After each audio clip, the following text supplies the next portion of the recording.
హల్లెలూయా హల్లెలూయా గట్టిగా చెప్పాలి. టిఫిన్ చేశారా? రైట్. కాబట్టి దేవుని స్తుతించేటప్పుడు మనం ఏమాత్రం కూడా అశ్రద్ధ చేయకూడదు. చక్కగా దేవుని స్తుతిస్తూ ఆరాధిస్తూ ఉండాలి. వాక్యాన్ని వినేటప్పుడు చాలా వాక్యం అనగా దేవుడు. వాక్యం అంటే ఎవరండి? దేవుడు. దేవుడు మనతో మాట్లాడేటప్పుడు మనం చాలా జాగ్రత్తగా దేవుని మాటలను వినాలి.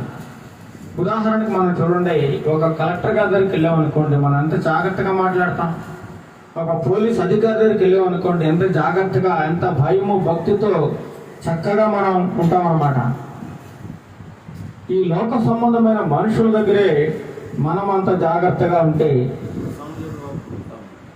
ఈ లోక సంబంధమైన మనుషుల దగ్గర మనం అంత జాగ్రత్తగా ఉంటే, మరి దేవాది దేవుడు, సర్వ సృష్టికి కారకుడు, మనందరినీ పుట్టించినవాడు, పోషించినవాడు ఆ యేసుక్రీస్తు ప్రభువారి దగ్గర మనం ఎంత జాగ్రత్తగా ఉండాలో ఒకసారి మనం ఆలోచించుకోవాలి.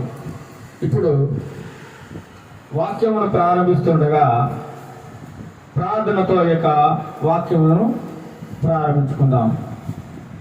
నిన్న నేడు నిరంతరము ఏకరీతిగా ఉన్న మా దేవ, నీకే వందనాలు స్తోత్రాలు చెల్లిస్తున్నాం నాయన. ఇంతవరకు ఆరాధనలో భాగముగా పాటలు పాడి నిన్ను ఎంతగానో స్తుతించున్నాము, మహిమపరుచున్నాం ప్రభా. వాక్య పఠనలో, స్తుతి ఆరాధనలో, ప్రార్థనలో సమస్త విధమైన నిన్ను స్తుతించు మార్గములన్నిటిలో మీరు తోడు నీడగా కాపాడినందుకు, మీరు మహిమ పొందినందుకు మీకు వందనాలు స్తోత్రాలు చెల్లిస్తున్నాం నాయన. ఇప్పుడు ఈ వాక్యమును ధ్యానిస్తూ ఉండగా వినగల చెవులను, గ్రహించగలిగే మనస్సులను మా అందరికీ దయచేయండి ప్రభా. వాక్యపు లోతుల్లోనికి మమ్మల్ని తీసుకుని వెళ్ళండి నాయన. వాక్యానుసారమైన జీవితాన్ని జీవించడానికి నీ కృపను సహాయములు దయచేయండి ప్రభా. సాతానుడు వాక్యమును ఎత్తుకుని పోకుండా మా హృదయంలో భద్రం చేసుకోవడానికి తగిన కృపను దయచేయండి. అదేవిధంగా మాట్లాడేది నేను కాదు, కానీ మీరే నాతో, మాతో మీ వాక్యము వెలుగులోంచి మాతో మాట్లాడమని, ఘనత మహిమ ప్రభావాలు పొందుకోమని యేసు నామములో ప్రార్థిస్తున్నాము తండ్రి. ఆమేన్ ఆమేన్. ప్రభునందు ప్రియమైన వారలారా, ఈరోజు మన వాక్య ధ్యానాంశం అనగా ఎవరి కోసం ఈ గాఢాంధకారం? చెప్పండి, ఎవరి కోసము ఈ గాఢాంధకారము? గాఢాంధకారం అనగా, గాఢాంధకారం అనగా ఏంటండి? కటిక చీకటి. గాఢాంధకారం అంటే ఏంటండి? కటిక చీకటి. దేవుడు కొందరి కోసం గాఢాంధకారాన్ని భద్రపరిచి ఉంచాడట. ఎవరి కోసం అండి? మరి ఎవరి కోసం గాఢాంధకారము భద్రం చేయబడి ఉంది అనేది ఈరోజు మన వాక్య ధ్యానాంశం పాఠం. ఎవరి కోసం ఈ గాఢాంధకారం? ఎటువంటి వారి కోసం ఈ గాఢాంధకారం? ఎవరిని పంపించడానికి ఈ గాఢాంధకారం? ఈ గాఢాంధకారంలోనికి ఎవరు వెళ్ళిపోతారు? ఎటువంటి వారు దీనికి పాత్రులవుతారు? ఆ కటిక చీకటిలోనికి ఎవరు త్రోయబడతారు అనేటువంటి విషయాన్ని మనం ఈనాడు నేర్చుకుందాం. యూదా రాసిన పత్రిక 1వ అధ్యాయము 11వ వచనం నుండి 13వ వచనాలు ఈరోజు మన ధ్యానాంశం.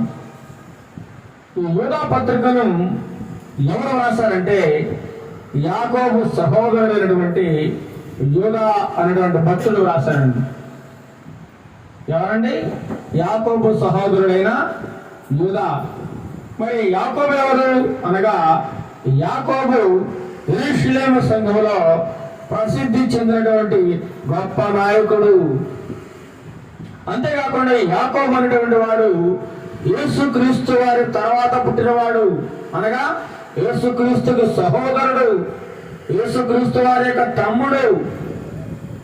మరి ఈ యాకోబు తర్వాత జన్మించిన వాడు, యాకోబు సహోదరుడే ఈ యూదా అన్నమాట.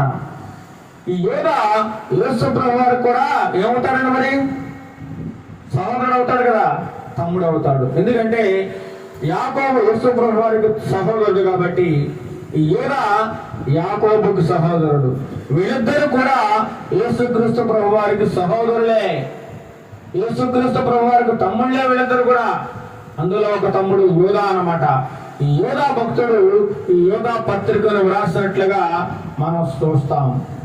ఈ యూదా యేసుక్రీస్తు వారికి సొంత తమ్ముడైనప్పటికీ కూడా ఆ బంధాన్ని పక్కన పెట్టి, ఆ బంధుత్వాన్ని పక్కన పెట్టి ఇక్కడ గొప్ప మాటలు మాట్లాడుతున్నాడు. చదువు 1వ అధ్యాయం 1వ వచనం. యేసుక్రీస్తు దాసుడను అంటున్నాడు. ఏమంటున్నాడండి?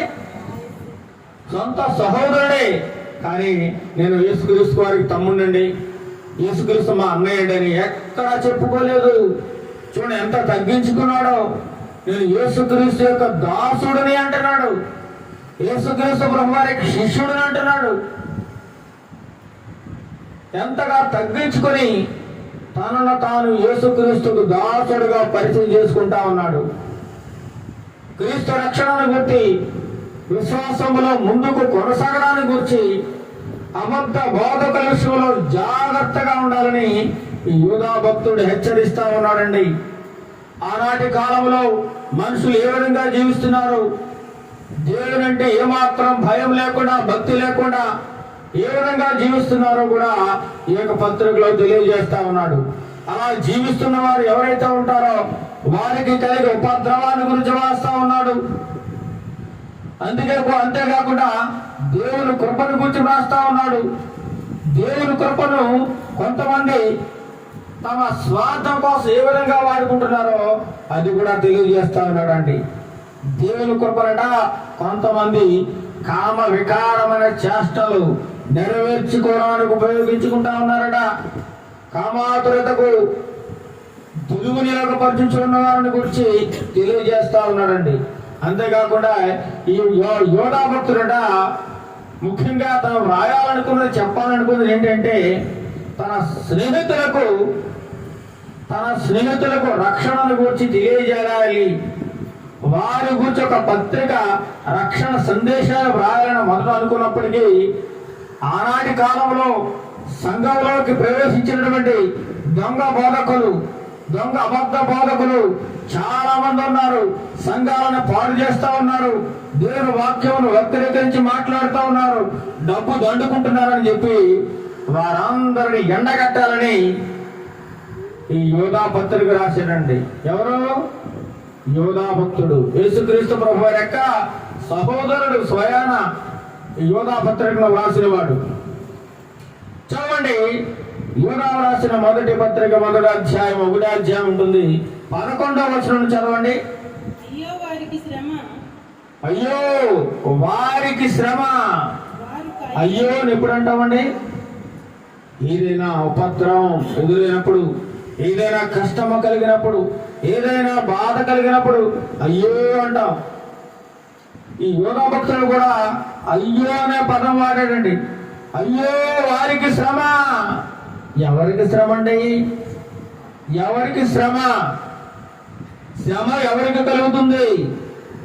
ఎవరికి కలుగుతుందంటే తప్పుడు మార్గములలో నడిచేవారికి, అక్రమమైన మార్గములలో నడిచేవారికి, అన్యాయమైన మార్గములో నడిచేవారికి, భయంకరమైన పాపములు చేయడానికి ఎవరైతే నిన్ను ప్రేరేపిస్తూ అటువంటి మార్గములను ఎవరైతే నడిపిస్తూ ఉంటారో అలాంటి వారికి, చెడు స్నేహితుల మార్గములలో, వ్యభిచారుల మార్గములలో, తీవ్రవాదులు, హంతకులు, దొంగల మార్గములలో, దూషకులు, త్రాగుబోతులు, తిరుగుబోతులు, తిండిబోతులు నడిచే మార్గములలో, తిరిగే మార్గములలో అసూయ, పగ, ద్వేషం, మూర్ఖత్వం కలిగి ఎవరైతే తిరుగుతుంటారో అలాంటి వారి మార్గములలో, ఇంకా చెప్పాలంటే లంచగొండులు, ఇంకా అనేక రకాలుగా నీచమైన పాపపు కార్యములు చేసి తిరిగే మార్గములు, అనేక రకాలుగా రకరకాల మార్గాల్లో, చెడు మార్గాల్లో తిరిగే వారందరికీ కూడా ఏం కలుగుతుందట? శ్రమ కలుగుతుంది. అయ్యో వారికి శ్రమ. ఇలాంటి వారందరికీ శ్రమ రాబోతుంది. దేవుని వాక్యం బోధిస్తున్నప్పటికీ కూడా, దేవుని మాటలు వివరిస్తున్నప్పుడు కూడా అనేక మందికి చెవికి ఎక్కడం లేదండి, ఏమాత్రం పట్టించుకోవడం లేదు. ఏదో అతను అలా చెప్పుకుంటాడు, మనకెందుకు ఈ మాటలు, అని చాలా మంది చాలా తేలిగ్గా తీసి పారేస్తున్నారండి దేవుని మాటలు. దేవుడు మనతో మాట్లాడుతున్నాడు అన్న భయం కూడా లేదు. దేవుని వాక్యం అంటే దేవుడు మనతో మాట్లాడుతున్నాడు. యోహాను సువార్త 1:1 కనబడుతుంది. ఆది యందు వాక్యం ఉండను, వాక్యము ఏమండి, వాక్యము దేవుని యొద్ద ఉండను, వాక్యమే దేవుడై ఉండను. వాక్యమే దేవుడండి. దేవుడంటే స్వయంగా నీ ఇంటి ముందుకు వచ్చి నీతో మాట్లాడతాడా? వాక్యం ద్వారా మాట్లాడుతున్నాడు దేవుడు. ఈరోజు వాక్యం ద్వారా మాట్లాడుతూ ఉన్నాడండి. తప్పుడు మార్గాల్లో నడిచే వారికి శ్రమ కలుగుతుందని యూదా భక్తుడు హెచ్చరిస్తా ఉన్నాడు. ఈరోజు మనం ముగ్గురు గురించి మాట్లాడుకుందాం. ముగ్గురు తప్పుడుగా నడిచారు. తప్పుడు మార్గాల్లో నడిచి వారు నాశనం అయిపోయినట్లుగా కనబడతా ఉంది. మొదటి వ్యక్తి పేరు కయీను. చెప్పండి, కయీను. రెండో వ్యక్తి పేరు బిలాము. ఎవరండి? బిలాము. మూడో వ్యక్తి పేరు ఎవరండి? కోరహు. చదవండి, అక్కడ కనబడుతూ ఉంది. అయ్యో వారికి శ్రమ, వారు కయీను నడిచిన మార్గమును నడిచి బహుమానము పొందవలనని బిలాము నడిచిన తప్పు త్రోవలో ఆతురముగా పరిగెత్తిరి. కోరహు చేసినట్లు తిరస్కారం చేసి నశించిరి. ముగ్గురు గురించి ఇక్కడ యూదా భక్తుడు తెలియజేస్తా ఉన్నాడండి. ఎవరో ముగ్గురు పేర్లు చెప్పండి మళ్ళీ. కయీను. ఎవరటండి? మొదట ఎవరు? కయీను. రెండో వ్యక్తి ఎవరు? బిలాము. మూడో వ్యక్తి కోరహు. అయితే ఈ కయీను ఏం చేశాడు? కయీను గురించి మనందరికీ తెలుసా? ఈ కయీను ఎవరు? మొట్టమొదటిగా ఈ సృష్టిలో మొట్టమొదటి నిర్మించబడిన మానవుడు ఎవరండి? ఇలా వాక్యం. సృష్టిలో మొట్టమొదటిగా దేవుడు నిర్మించినటువంటి మొట్టమొదటి మానవుడు ఎవరు? చెప్పాలి. ఎవరు? ఆదామును దేవుడు మట్టి ముద్ద తీసుకుని తన రూపములో యేసుక్రీస్తు ప్రభువారు దేవాది దేవుడు ఏ రూపములో అయితే ఉన్నాడో అదే రూపములో దేవుడు ఒక మనిషిని మట్టి బొమ్మను తయారు చేశాడండి.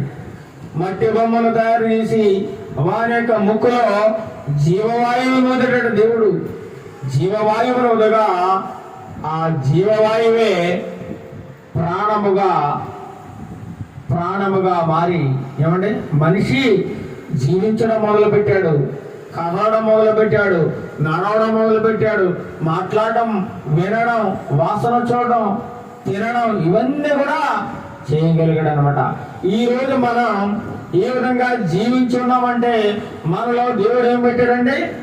జీవవాయువు. ఏం పెట్టాడు? వాయువు. అందుకే మనలో ఈ గాలి ఉన్నంత వరకు మనం మనిషిగా ఉంటాం. ఎప్పుడైతే ఈ గాలి బయటికి పోయిందో, ఎప్పుడైతే మనలో ఉన్నటువంటి ఆత్మ బయటికి వెళ్ళిపోయిందో మనం వెళ్ళిపోతామండి, చనిపోతాం. చనిపోయిన తర్వాత ఏమైపోతాం? మళ్ళీ మట్టిలో కలిసిపోతాం. ఎందుకంటే మానవుడు మట్టి నుంచి తీయబడ్డాడు కాబట్టి మళ్ళీ ఎక్కడికి వెళ్ళిపోతాడు? మట్టిలోకి వెళ్ళిపోతాడు. కాబట్టి ఆ మొదటి మానవుడైన ఆదాముకి ఎంతమంది పిల్లలు? 2 పిల్లలండి. 2. అందులో ఒకటి పేరేం పేరు? కయీను, పెద్దవాడు. రెండోవాడి పేరేం పేరు? హేబేలు. వీరిద్దరిని దేవుడు వారికి బహుమానంగా ఇచ్చాడు. అయితే వారిద్దరూ ఒకరోజు దేవుని సన్నిధిలోకి అర్పణ అర్పించాల్సిన అవసరం వచ్చిందండి. దేవునికి కానుకోవడానికి వచ్చారు. అయితే పెద్దోడు ఏం చేశాడండి? తన పంట పొలంలో ఉన్నటువంటి మంచి ధాన్యం అంతా ఇంట్లో స్టాక్ చేసుకున్నాడు. పనికిరాని పొల్లు గింజలేమో దేవుడికి ఇచ్చాడు. కానీ చిన్నోడు ఏం చేశాడండి? తన గొర్రెల మందలో శ్రేష్టమైనది మంచి గొర్రెను దేవుడికి బహుమానంగా ఇచ్చాడు, కానుకగా ఇచ్చాడండి. అయితే వీళ్ళిద్దరిలో దేవుడు ఎవరు తీసుకున్నాడు? హేబెలు యొక్క కానుకను దేవుడు తీసుకున్నాడు. కయీను యొక్క కానుకను దేవుడు తీసుకోలేదు. కాబట్టి కయీను తన తమ్ముడి మీద ఏం పెంచుకున్నాడండి? పగ. ఏం పెంచుకున్నాడు? పగ, కక్ష, ద్వేషం పెంచుకున్నాడండి. ఆనాటి నుంచే ప్రారంభమైంది, కయీను నుండి ప్రారంభమైంది. కక్ష, పగ, ద్వేషం, అసూయ ఇవన్నీ ప్రారంభమయ్యాయండి. ప్రారంభమై ఏం చేశాడు? తన తమ్ముడి మీద పగ పెంచుకుని, ఏంటి నీ కానుకను దేవుడు తీసుకుంటాడా, నా కానుకను ఎందుకు తీసుకోకూడదు, ఎందుకు తీసుకోలేదు, నువ్వు దేవుని దృష్టిలో మంచివాడవా, నేను దేవుని దృష్టిలో చెడ్డవాడనా అని తనను తాను ఏం చేసుకున్నాడండి? ఒక తమ్ముడికి శత్రువుగా మలుచుకున్నాడు. తమ్ముడిని శత్రువుగా చూడడం మొదలుపెట్టాడు. తమ్ముడి మీద కక్ష పెంచుకున్నాడు, ద్వేషం పెంచుకున్నాడు, అసూయ పెంచుకున్నాడు. ఎలాగైనా తమ్ముడిని అంతమొందించేయాలి, చంపేయాలనుకుని ఒక పథకం వేసుకున్నాడండి. ఒకరోజు తమ్ముడు పొలంలో గొర్రెలు మేపుకుంటూ ఉంటుండగా అన్న దగ్గరికి వెళ్ళి తమ్ముడితో గొడవాడి, పెనుగులాడి, నిర్దాక్షిణ్యంగా తమ్ముడిని ఆ యొక్క పార తీసుకుని ఏం చేశాడండి? చంపేశాడు. ఎంత దారుణమో చూడండి. అన్యాయంగా చంపేశాడు. తమ్ముడు ఏమైనా తప్పు చేశాడు? ఎందులో తప్పు చేయలేదు. ఒక హత్య చేశాడు. హంతకుడుగా మారిపోయాడు. కయీను హంతకుడుగా మారిపోయాడు. ఈనాడు కూడా అనేక మంది చూడండి పిల్లారా, అనేక మంది కయీను నడిచే మార్గాల్లో నడుస్తూ ఉన్నారు. మనుషుల్ని ఆస్తుల కోసం, డబ్బుల కోసం, బంగారం కోసం, భూమి పుట్టల కోసం మనుషుల్ని చంపేసుకుంటున్నారు. ఒకరినొకరు చంపేసుకుంటున్నారని మొన్నే చూసాం. ఒక ఇద్దరు అన్నదమ్ముల మధ్య గొడవ అయిందట భూమి దగ్గర. తల్లి తండ్రి ఏం చేశారు? ఒకడికి తమ్ముడికి భూమి ఇచ్చేశారు. భూమి ఇచ్చేస్తే అన్న ఊరుకుంటాడా? అన్న ఊరుకోకుండా తమ్ముడితో గొడవపడి తమ్ముడిని కొట్టడానికి సిద్ధమయ్యాడు. చూడండి, వాళ్ళిద్దరూ కొట్టుకున్నారు. చాలా చోట్ల చూసినట్లయితే ఒకరినొకరు చంపుకుంటా ఉన్నారండి, హత్య చేసుకుంటున్నారు. భూముల కోసం, డబ్బు కోసం, ఆస్తుల కోసం హంతకులుగా మారిపోతా ఉన్నారు. కయీను నడిచిన మార్గంలో ఈనాడు కూడా ఇప్పటికే నడుస్తూ ఉన్నారు. దేవుని వాక్యం సెలవిస్తా ఉంది. నువ్వే మార్గంలో నడుస్తున్నావు? కయీను నడిచిన మార్గంలో నడుస్తున్నావా, లేదా హేబేలు నడిచిన మార్గంలో నడుస్తున్నావా? హేబేలు నీతి మార్గంలో, యథార్థమైన మార్గంలో, సత్యమైన మార్గంలో నడిచాడు. కయీను అన్యాయమైన మార్గములో, అక్రమమైన మార్గంలో నడుస్తూ తన సొంత తమ్ముడిని ఏమాత్రం జాలి, దయ, కనికరం లేకుండా చంపేశాడండి. మొట్టమొదటి హంతకుడు ఎవరండి? మొట్టమొదటి హంతకుడు ఎవరు? కయీను. మొట్టమొదటి హంతకుడు కయీను. ఆ తర్వాత కాలంలో చాలా మంది హంతకులుగా మారిపోతా ఉన్నారండి. చిన్న చిన్న విషయాలకి, చిన్న గొడవలకి కక్షలు పెంచేసుకుని, కోపాలు పెంచేసుకుని, పగలు పెంచేసుకుని ఒకరినొకరు మాట్లాడుకోవడం మానేస్తున్నారండి. ఒకరినొకరు ఎదురుపడినా సరే ఏమాత్రం పలకరించుకోలేని స్థితిలోకి వెళ్ళిపోయారు. ఎంత పగ, ఎంత కక్ష, ఎంత ద్వేషమో చూడండి మనుషుల మధ్య. ఈ లోకం మరి ఎంతకాలం జీవిస్తారు ఈ మనుషులు? బలం అంటే 60 సంవత్సరాలు, 70 సంవత్సరాలు బతుకుతారంతే. తర్వాత మళ్ళీ మట్టిలో కలిసిపోతారు. ఈ మాత్రం దానికా ఈ పగలు, కక్షలు, కార్పణ్యాలు, అసూయ, ద్వేషము ఏం తీసుకెళ్ళిపోతారండి ఈ లోకంలోంచి? ఎంత సంపాదించినా ఏదో ఒక రోజు ఇక్కడ వదిలి వెళ్ళిపోవాలి కదా. ఈ మాత్రం దానిక తన సొంత తమ్ముడు చంపేసుకున్నాడు. కయీను కూడా ఏదో ఒక రోజు చనిపోతాడు కదండి. ఏం తీసుకెళ్ళాడు? కానీ కయీను హేబేలును చంపినందుకు ఏం పొందుకున్నాడండి? ఏం పొందుకున్నాడు? గొప్ప శాపాన్ని పొందుకున్నాడు. దేవుని ద్వారా గొప్ప శాపాన్ని పొందుకున్నాడండి. చూద్దామా? ఆదికాండము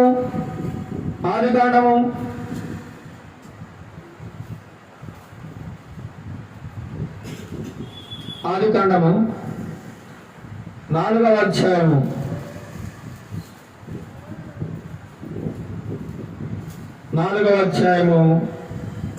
9వ వచనం.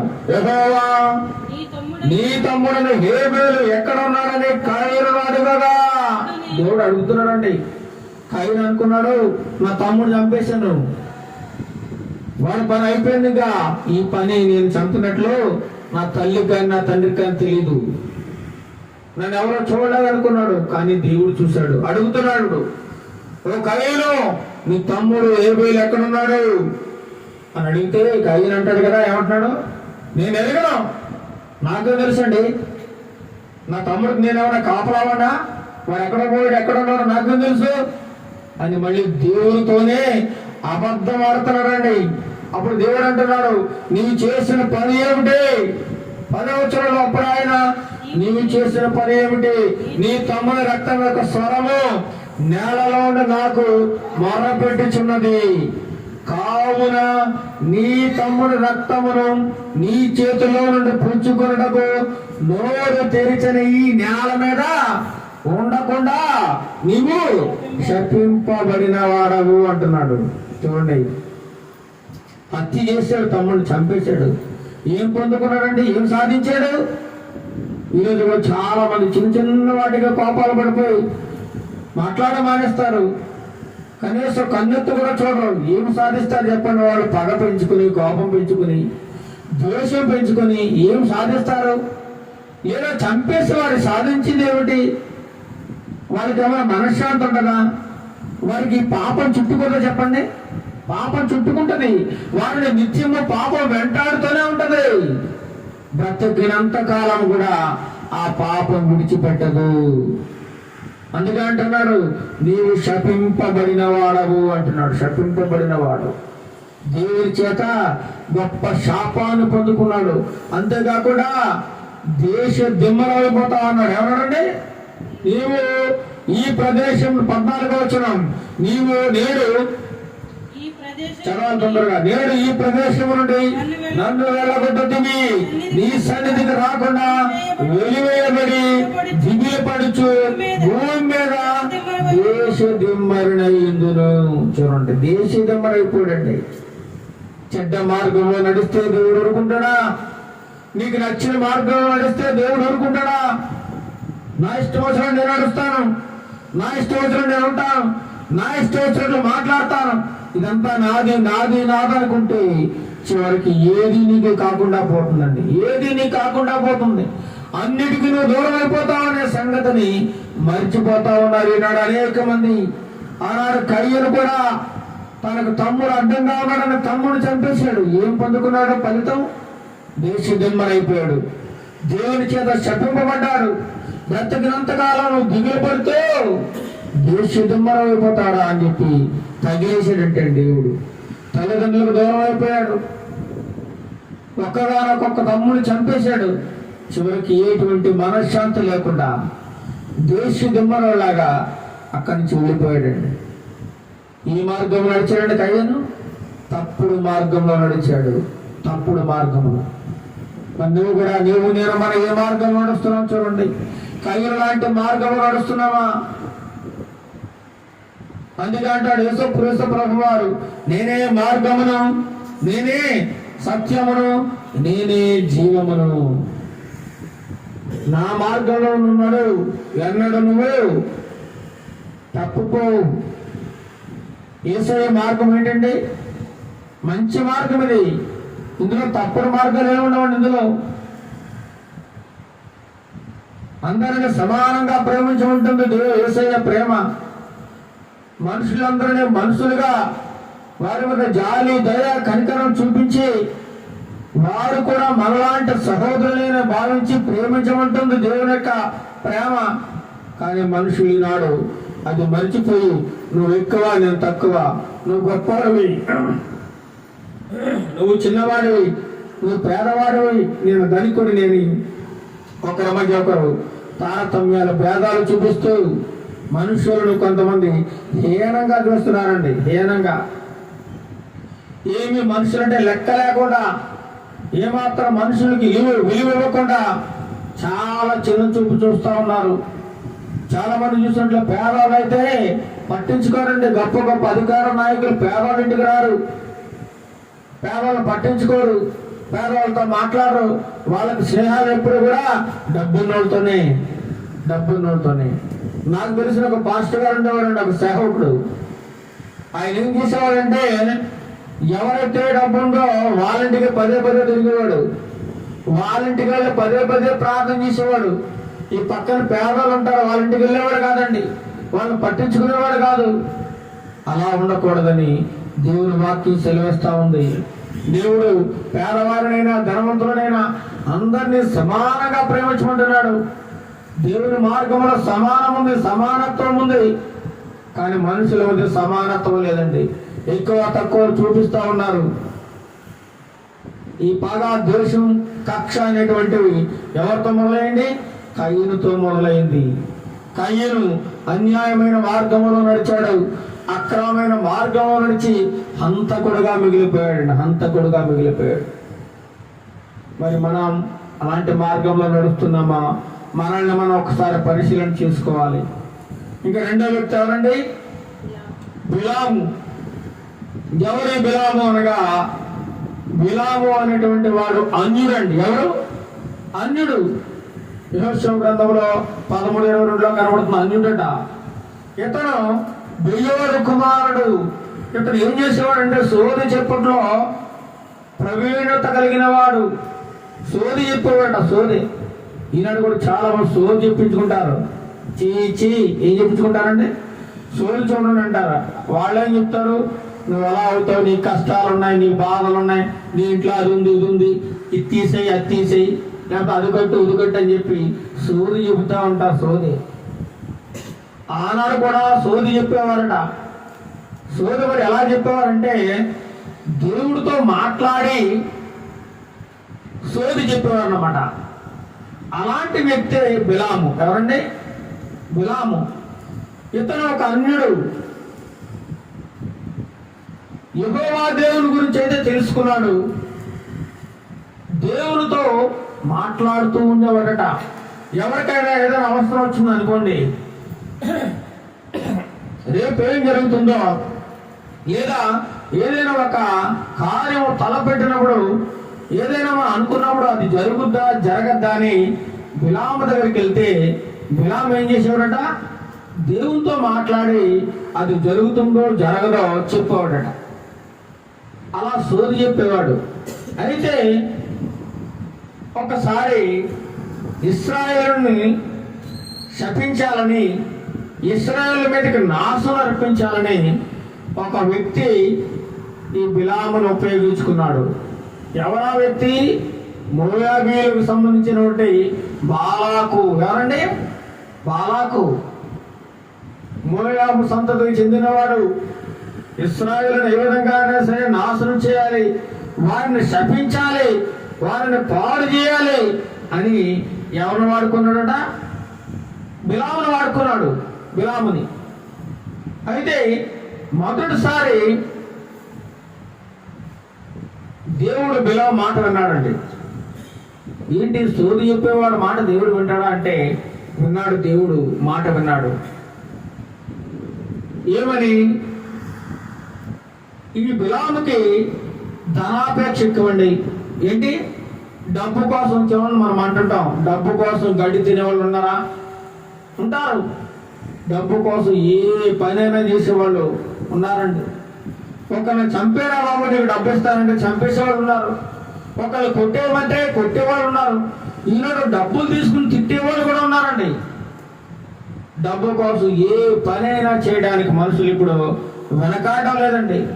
ఆనాడు కూడా ఇశ్రాయేలును శపించడానికి డబ్బుకు ఆశపడి ఇశ్రాయేలును శపించడానికి ఒప్పుకున్నాడండి. ఎవరో? బిలాము. అంటే డబ్బు కోసం పనిచేసేవాడు, ధనాపేక్ష కలిగిన వాడు. ఇశ్రాయేలును శపించడానికి దేవుడు ఒప్పుకుంటాడు చెప్పండి? దేవుని యొక్క ప్రజల వారు, దేవుని యొక్క జనాంగము, అలాంటి వారిని శపించమని బాలాకు అనేటువంటి వ్యక్తి ఈ బిలామును వాడుకుంటా ఉన్నాడు. తన దగ్గరికి మనుషులు పంపించాడు. ఓ బిలాము, బిలాము, నువ్వు ఇశ్రాయేలును శపించాలి, వారు నాశనం అయిపోవాలి అని చెప్పి శపించమని ఎవరినండి? బిలామును కోరారు వారు. అయితే ఇశ్రాయేలును శపించడానికి మోయాబు మనుషులతో వెళ్ళాలా వద్దా అని దేవుడిని అడుగుతున్నాడండి. దేవుడిని అడుగుతున్నప్పుడు దేవుడు ఏమన్నాడు? వెళ్ళొద్దు అని చెప్పేశాడు ఖచ్చితంగా. వారు నా ప్రజలు, వారు నాకు సంబంధించిన వారు, వారిని శపించడానికి నువ్వు వెళ్ళొద్దు అని చెప్పినప్పుడు మానేయాలండి, మానేయాలి. మళ్ళీ రెండోసారి ప్రయత్నం చేస్తున్నాడు. ఏమని దేవుని అడుగుతున్నాడు, అయ్యా ప్రభువా వారిని శపించడానికి నేను వెళ్ళాలా వద్దా అంటే దేవుడు ఏమన్నాడు, వీడికి ఒకసారి చెప్పాను అయినా వీడు నా మాట అనడం లేదు, రెండోసారి మరలా అడుగుతున్నాడు. వీడి సంగతి చూడాలి, వీడికి ఒక గుణపాఠం నేర్పించాలి, వీడికి బుద్ధి వచ్చేలా చెప్పాలని సరే వెళ్ళి అన్నాడు. ఎవరు తప్పించడానికి? ఇశ్రాయేలును తప్పించడానికి. మొదట వెళ్ళొద్దని చెప్పాడు. దేవుడు చెప్పినాడు, మళ్ళీ అడుగుతున్నాడండి. ఎందుకోసం? డబ్బు కోసం. ఆ బాలాకైన వ్యక్తి డబ్బు ఇస్తా అన్నాడు, వెండి బంగారాలు ఇస్తా అన్నాడు, ధన ధాన్యాలు ఆస్తులు ఇస్తా అన్నాడు. అందుచేత ఏమంటున్నాడు, శపించడానికి వెళ్ళాలా వద్దా అని దేవుని అడుగుతున్నాడు. మళ్ళీ దురాశతో ధనాశతో దేవుని అడిగితే దేవుడు ఏమన్నాడండి, సరే వెళ్ళన్నాడు కానీ ఇతనికి ఎలాగైనా బుద్ధి చెప్పాలనుకున్నాడు. బుద్ధి చూద్దామా, ఎలా బుద్ధి చెప్పాడో చూడండి. ఎలా బుద్ధి చెప్పాడో సంఖ్యాకాండము చూడండి. సంఖ్యాకాండము దేవుడు ప్రతి ఒక్కరికి కూడా బుద్ధి చెబుతూ ఉంటాడండి. తప్పుడు మార్గాలు నడిచే వారికి దేవుడు తప్పకుండా బుద్ధి చెబుతాడు. 22వ అధ్యాయము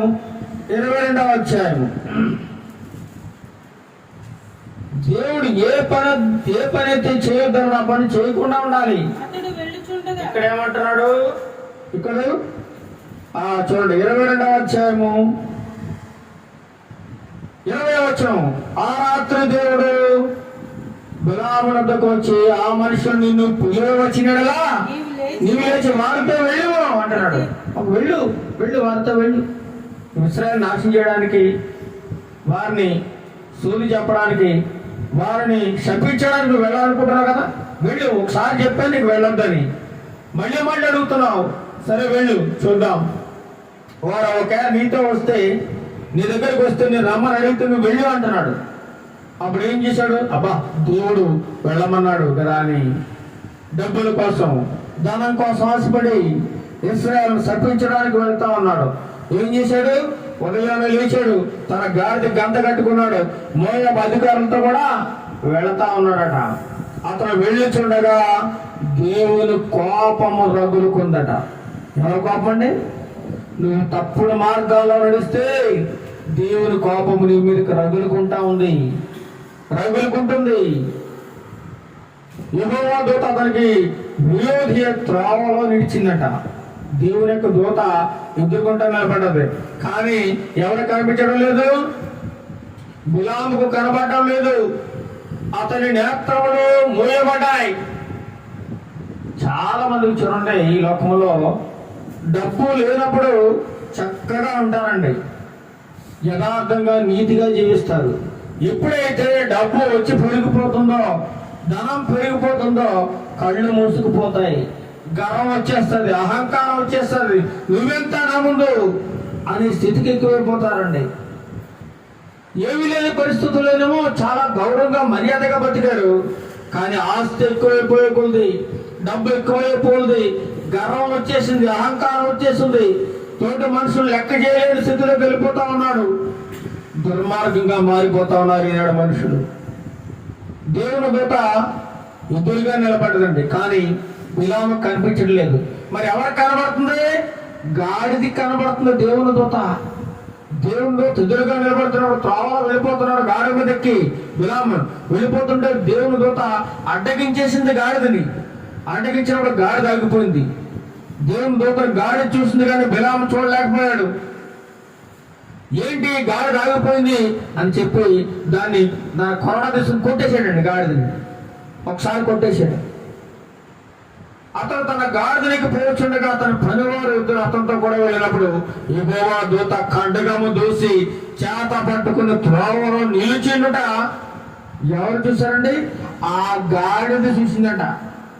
దేవుడు యొక్క దూతను గాడిద చూసింది. చూసి ఏమంటుందండి, అది త్రోవను వీడి చక్రం పోయిందట, పొలంలోకి వెళ్ళిపోయింది. ఇలా తిన్నగా వెళ్ళేది. ఎప్పుడైతే దేవుడు దూత ఎదురుగా వచ్చి నిలబడ్డాడో వెంటనే ఆ పక్క నుంచి పొలాల్లోకి వెళ్ళిపోయిందంట. ఏంటిది తిన్నగా వెళ్లకుండా పొలంలోకి తీసుకెళ్తుంది ఈ గాడిద అని చెప్పేసి కొట్టేశాడట బిలాము. బిలాము గాడిదను దారికి మలిపోవాలని దాన్ని కొట్టగా ఒకసారి కొట్టాడు. యెహోవా దూత ఇరుపక్కలను గోడల గల ద్రాక్ష తోటల సందులు నిలిచి మళ్ళీ రెండోసారి మళ్ళీ దేవుని దూత ఒక చోట ఎదురుగా నిలబడదట. ఎదురు నిలబడితే గాడిద ఆగిపోయింది. ఆగిపోయి ఈ బిలాముని అక్కడ గోడ ఉంటే గోడ పక్కకి వెళ్ళి ఆ కాళ్ళు గోడకు తగిలించేసిందట. బిలాము కోపం వచ్చేసింది. ఏంటి నన్ను గోడ దగ్గర తీసుకెళ్ళి నా కాలు గోడకు తగిలిస్తావా అని చెప్పి మళ్ళీ రెండోసారి కొట్టేశాడు గాడిదని. రెండోసారి కొట్టాడు. సరే 2 సార్లు అయిపోయింది. ఇక మూడోసారి ఏం చేశాడు?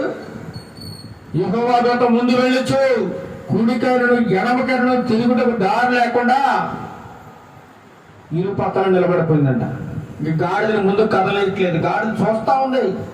అప్పుడు గాడిద యెహోవా దూతను చూసి బిలాముతో కూడా కింద కూలబడిపోయిందట. బిలాముని ఎత్తి కింద పడేసేసింది. అది కూర్చోబడిపోయింది.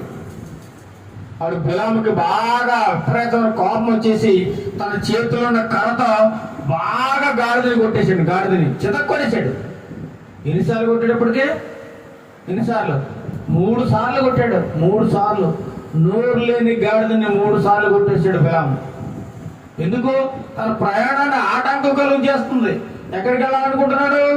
ఇశ్రాయేలును శపించడానికి వెళ్ళాలనుకుంటున్నాడు.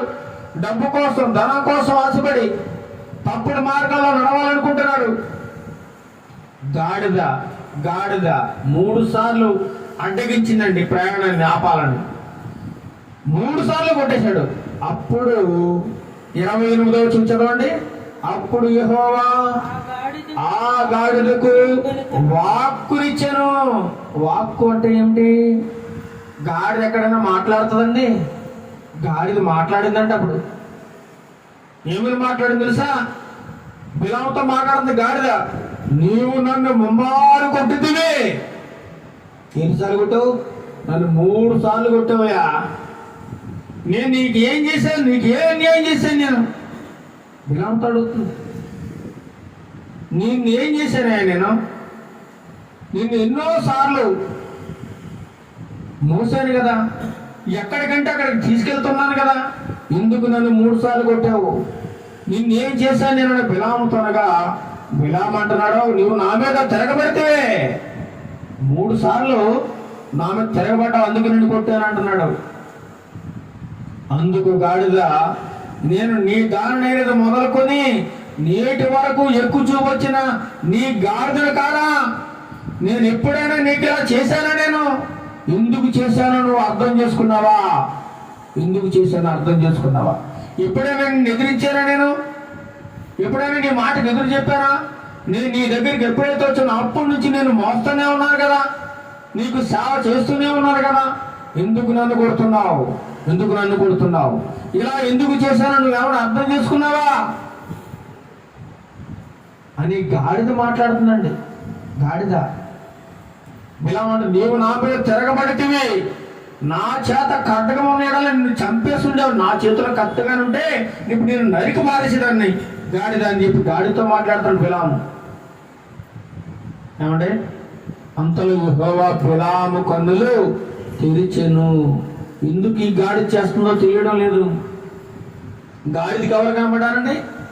దేవుని యొక్క దూత కనిపించింది. కానీ ఈ మనిషి కనబడలేదు. ఎందుకు?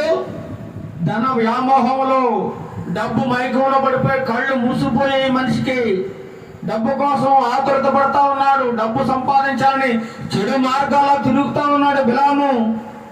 తప్పుడు మార్గాల్లో నడుస్తూ ఉన్నాడు. అంతలో దేవుడు ఏం చేశాడండి? బిలాము కన్నులు తెరిచిన కనుక ఖడ్గము, దూసిన ఖడ్గము చేత పట్టుకుని త్రోవలో నిలుచున్న యెహోవా దూతను అతను ఏం చేశాడండి? చూశాడు. అప్పుడు కనబడ్డాయి. దేవుడు దూతను చూడగానే ఈ బాబా దేవుడు అని చెప్పి సాష్టాంగ నమస్కారం పడి కాళ్ళ మీద పడిపోయాడు.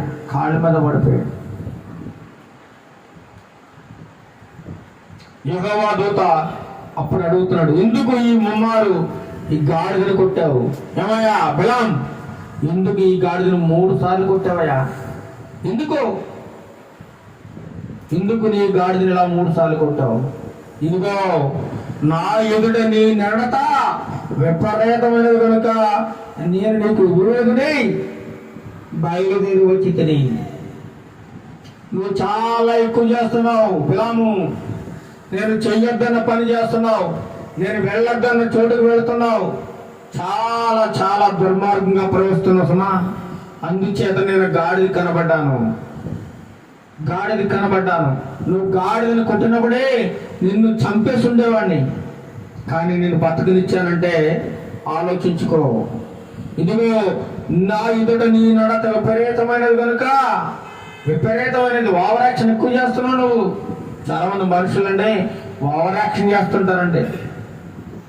ఈనాడు కూడా చాలా మంది ఎటువంటి మార్పు లేదు, మారు మనసు లేదు, ఎటువంటి రక్షణ అనుభవం లేదు, కానీ స్తుతి ఆరాధన చేసేస్తున్నారు, గొప్ప గొప్పగా ప్రార్థన చేసేస్తున్నారు, గొప్ప గొప్పగా పాటలు పాడుతున్నారు.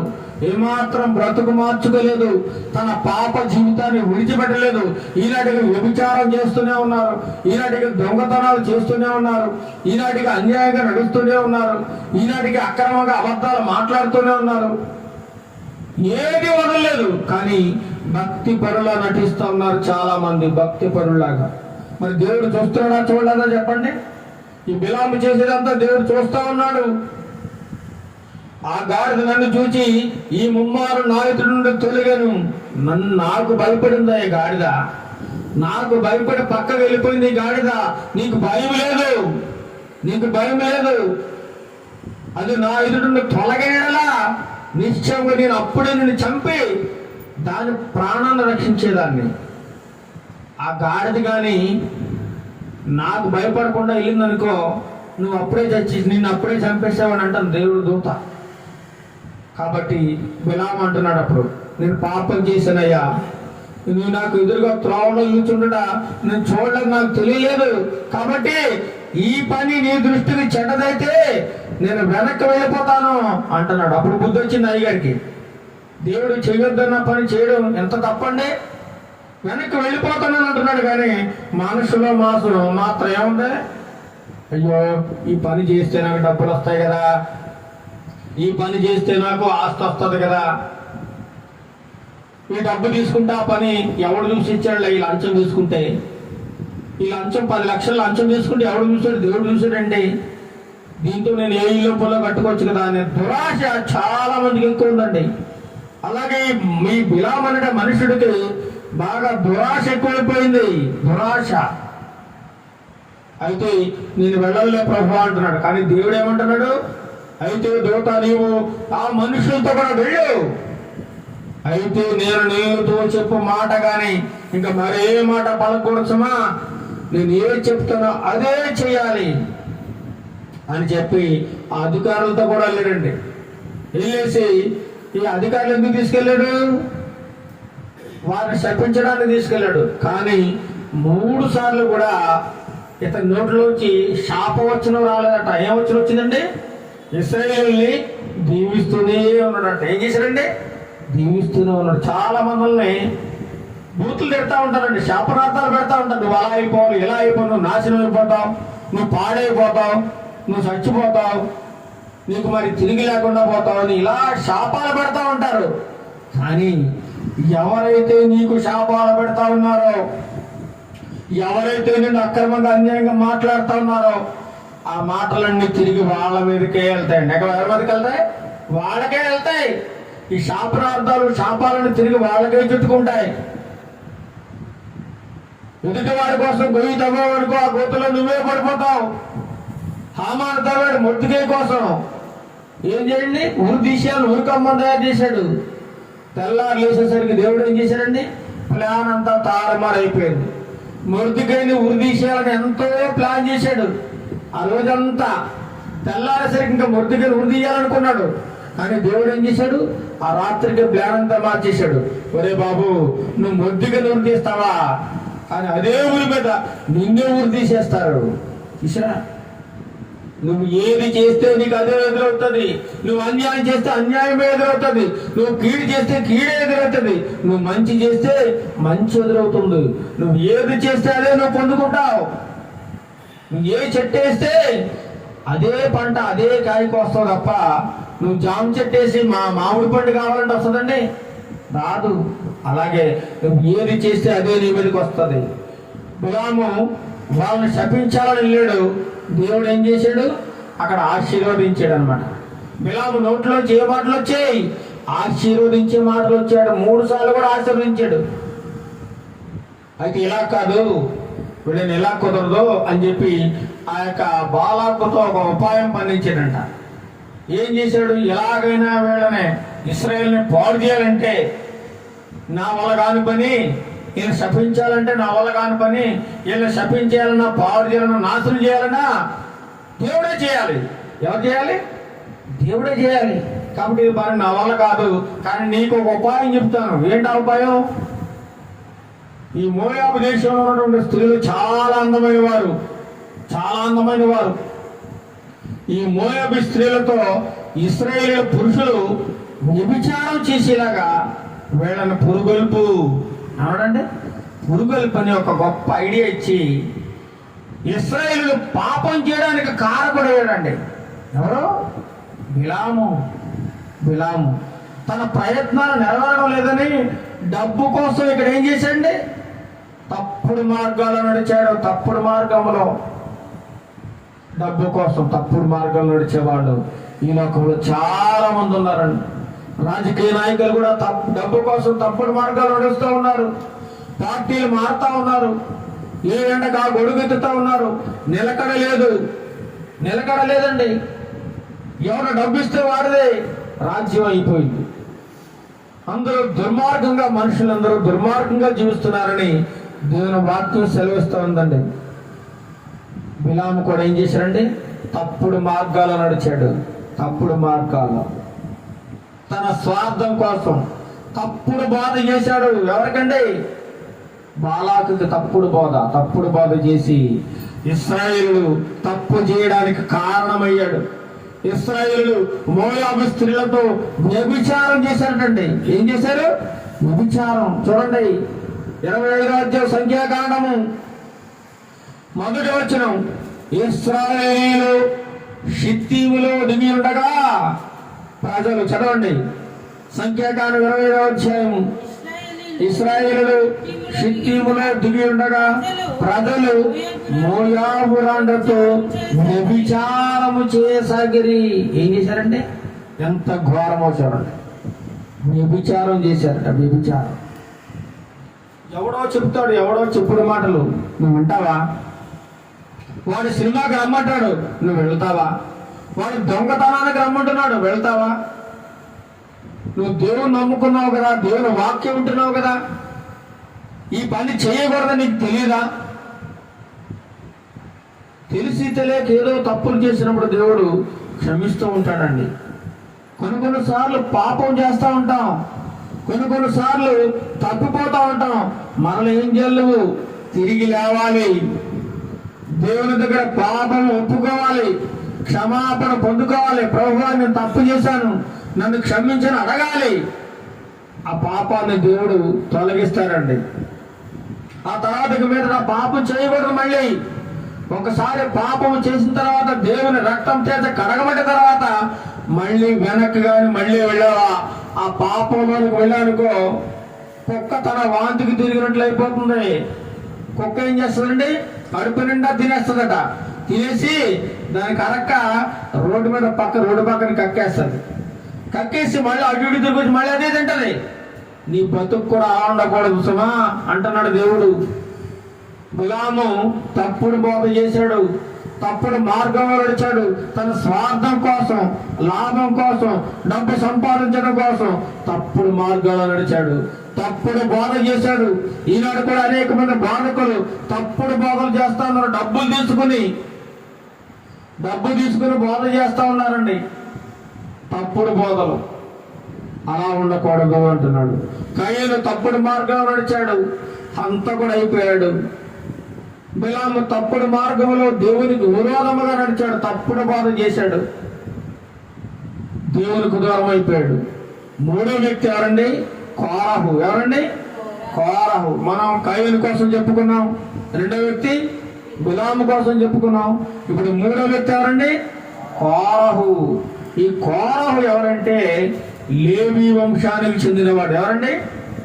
లేవీయులు. యాకోబు యొక్క సంతానం ఎంతమంది అండి? 12 మంది. అందులో ఒక గోత్రం వారు లేవి గోత్రం, లేవి సంతతికి చెందినవారు, లేవి వంశానికి చెందినవారు. ఈ 12 గోత్రాల్లో దేవుడు ఒక గోత్రాన్ని తన కోసం ఏర్పాటు చేసుకున్నాడు. తనకు సేవ చేయడానికి, తనకు యాజకత్వం చేయడానికి, తనకు పరిచారకులుగా లేవి గోత్రానికి సంబంధించిన వాళ్ళు ఎన్నుకున్నాడు. ఈ కోరహు కూడా లేవి వంశానికి చెందినవాడే అండి. ముఖ్యంగా లేవి వంశంలో, లేవి గోత్రంలో దేవునికి యాజకత్వం చేయడానికి ఎవరు ఎన్నుకున్నాడంటే ఒక కుటుంబాన్ని ఎన్నుకున్నాడు. ఎవరా కుటుంబము? అహరోను కుటుంబం. ఎవరండి? అహరోను సంతతి వారు మాత్రమే దేవునికి యాజకులుగా ఉండాలి. మిగతా లేవి వంశంలో ఉన్నటువంటి వారందరూ కూడా ఏం చేయాలండి? పరిచారకులుగా ఉండాలి. దేవుని యొక్క పరికరాలను మోసేవారిగా ఉండాలి. ఆ టెంటలో కర్రలో మోసేవారిగా ఉండాలి. కొంతమంది కట్టెలు కొట్టేవారిగా ఉండాలి. ఆ ఉపకరణాలు మోసేవారిగా ఇలా దేవుడు నియమించుకున్నాడు. అలాంటి వారిలో ఒకడు ఎవరు? కోరహు. ఎవరండి? కోరహు. ఇతనికి యాజకత్వం చేయడానికి దేవుడు పిలుచుకోలేదు, పరిచారం చేయడానికి దేవుడు పిలుచుకున్నాడు. పరిచారం చూడండి, సంఘాల్లో కొంతమంది ఎలా ఉంటారండి? కొంతమంది చర్చి తుడుస్తారు, కొంతమంది కడుగుతారు, కొంతమంది రంగులు వేస్తారు, కొంతమంది ఏదైనా పాడైపోతే బాగు చేస్తారు, ఏమండి? కొంతమంది చేపలు వేస్తారు, కొంతమంది సౌండ్ సిస్టమ్ బిగిస్తారు, కొంతమంది ఏదైనా అవసరాలను చూసుకుంటూ ఉంటారు. కానీ అక్కడ వాక్యం బోధించేది ఎవరండి? వాక్యం బోధించేది ఎవరు? దేవుని సేవకుడు మాత్రమే. వీరందరూ పరిచారకులు మాత్రమే. వీరికి దేవుడు వాక్యం బోధించే అవకాశాన్ని ఆనాటి కాలంలో యాజకత్వం చేసే అవకాశం వారికి ఇవ్వలేదు. కేవలం అహరోను కుటుంబం వారిని యాజకత్వం చేయమన్నాడు తప్ప మిగతా వారిని అందరినీ కూడా పరిచారకులుగా ఉంచాడండి. అయితే ఈ పరిచారకుల్లో ఒకడు కోరహు. కోరహు ఎవరండి? కోరహు. అయితే ఈ కోరహుకి ఒక విపరీతమైన కోరిక కలిగింది. ఏంటి ఆ కోరిక? ఏంటి? నేను కూడా లేవి వంశానికి చెందినవాడినే కదా, ఎంతసేపు అహరోను వంశం వారే, వాళ్ళే అయ్యాలా, దేవునికి దూపం అయ్యాలా, నేను కూడా పరిశుద్ధుడే కదా, నేను కూడా మంచోడే కదా అనే గర్వం వచ్చింది. ఎవరికి? గర్వం. కోరహుకు గర్వం వచ్చిందండి. కోరహు గర్వం రాగానే, గర్వం వచ్చిందంటే ఏమైపోయినట్టు? ఒక మాట బైబిల్లో రాసి ఉంది. ఏముంది? నాశనానికి ముందు ఏమొస్తుందట? నాశనానికి ముందు గర్వం వస్తుంది. గర్వం వచ్చిందంటే ఇక నాశనం అయిపోయినట్టే లెక్క. నాశనానికి ముందు గర్వం వస్తుంది. అలాగే ఈ కోరహుకు గర్వం వచ్చింది. నేనెందుకు వేయకూడదు దేవునికి దూపం? ఆ అతిపరిశుద్ధ పరిశుద్ధ స్థలంలో నేనెందుకు వెళ్ళకూడదు? అటువంటి గర్వం వచ్చిందటండి. నేను కూడా దూపం వేస్తాను, నేను కూడా పరిశుద్ధునే కదా అని చెప్పి దేవునికి విరోధంగా యాజకత్వం చేయాలని కోరుకున్నాడు. ఇటువంటి ఏ పనండి? దేవునికి విరోధంగా యాజకత్వం చేయాలని కోరుకుంటున్నాడు. కానీ యాజకత్వం చేయడానికి ఇతనికి అర్హత లేదు. దేవుడు ఒక కుటుంబం వారినే యాజకత్వం చేయడానికి ఎన్నుకున్నాడు. కానీ ఈ కోరహు నేను కూడా యాజకత్వం చేస్తాను. నేను ఎందుకు చేయకూడదు? చాలా మంది కొంతమంది ఉంటారండి, తిరుగుబాటు చేస్తూ ఉంటారు. ఒక నాయకుడు ఉన్నాడు అనుకోండి, ఆ నాయకుడు మాట వినాలి, అందరూ వినాలి. కానీ నువ్వేంటో చెప్పేది నాకు, నేను కూడా నాయకుడిని, నాకు తెలివి లేదా, నాకు జ్ఞానం లేదా, నేను చదువుకోలేదా, నేనేమన్నా చిన్నోన్నా, నేను నీలాంటి గొప్పనే అని చెప్పి తిరుగుబాటు చేస్తున్నాడంట. ఎవరో? కోరహు. తన పని కాకపోయినా ప్రజలందరినీ పోగేసి దేవునికి విరోధంగా తయారయ్యాడండి. ఎవరు? కోరహు. సంఖ్యాకాండం చూడండి, సంఖ్యాకాండము 16వ అధ్యాయము అక్కడ కనబడతా ఉంది. సంఖ్యాకాండము 16వ అధ్యాయము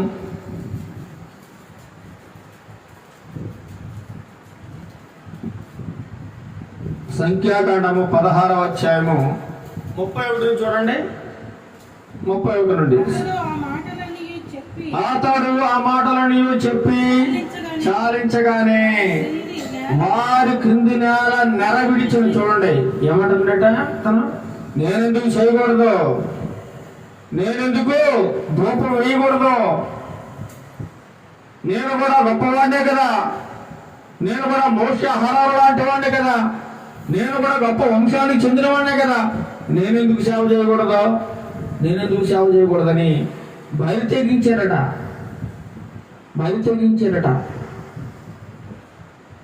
నేను కూడా పరిశుద్ధునే కదా అని చెప్పాడు. చెప్పి దేవునికి విరోధంగా నిలబడ్డట. దేవునికి విరోధంగా ఎప్పుడైతే నిలబడ్డాడో దేవుడు చూస్తూ ఊరుకున్నాడో చెప్పండి. దేవునికి యాజకత్వం చేయడానికి ఏమాత్రం అర్హత లేదు తనకి. కానీ ఎప్పుడైతే చేయాలని తీర్మానించుకున్నాడో, దేవునికి విరోధంగా ఎప్పుడైతే ప్లాన్ వేసుకున్నాడో, ఆ కోరహు కుటుంబం సభ్యులందరూ కూడా, కోరహు అన్నదమ్ములు, కుటుంబము, పిల్లలు, తనకు కలిగిన సంపద సమస్తం అంతనడా ఏమో తెలుసా, ఒకేసారి భూమి నోరు తెరిచిందట. అనగా భూమి విడిపోయింది. విడిపోగానే వీళ్ళ కుటుంబం అంతా కూడా భూమిలోకి దిగిపోయారట. ఎక్కడ దిగిపోయారు? భూమిలోకి దిగిపోయారు. చూడండి అక్కడ ఆ మాట 31. అతడు ఈ మాటలు ఆ మాటలన్నీ చెప్పి చాలించగానే వారి క్రింది నేల విడిచెను. భూమి తన నోరు తెరచి వారిని, వారి కుటుంబములను, కోరహు సంబంధులందరినీ, వారి సమస్త సంపాద్యమును మృంగివేసెను. వారిని, వారి సంబంధులందరూ ప్రాణముతో పాతాళములో కూలిరి భూమి వారిని మృంగివేసెను. వారు సమాజములో ఉండకుండా నశించిపోయారు. చూడండి, దేవునికి విరోధంగా లేచావా, దేవునికి అడ్డంగా నువ్వు తిరగబాటు చేసావా, నువ్వు నాశనం అయిపోతావు.